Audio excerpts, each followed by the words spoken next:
Le professeur n'est pas prêt d'oublier ce jour de l'année 2005. Richard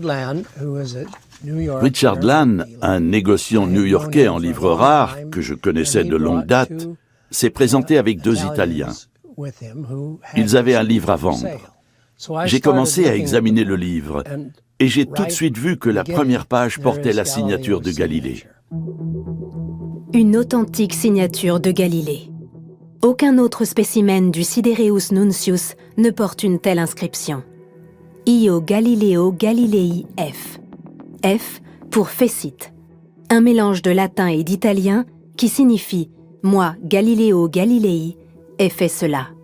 Deux cachets à motif de lynx indiquent également que le livre provient de la bibliothèque du prince Federico Cesi, protecteur de Galilée à Rome.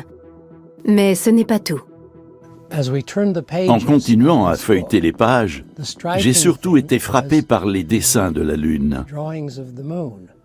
Ce n'étaient pas les habituelles gravures à l'eau forte, mais des aquarelles, ce qui portait à croire qu'il s'agissait d'un des tout premiers exemplaires et qu'il était par conséquent d'une valeur inestimable.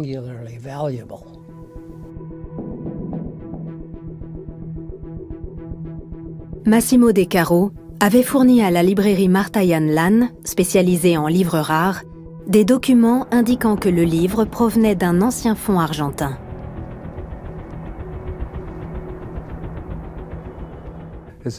Dans les journaux du monde entier, des articles racontaient qu'on avait retrouvé le manuscrit et les dessins originaux de Galilée.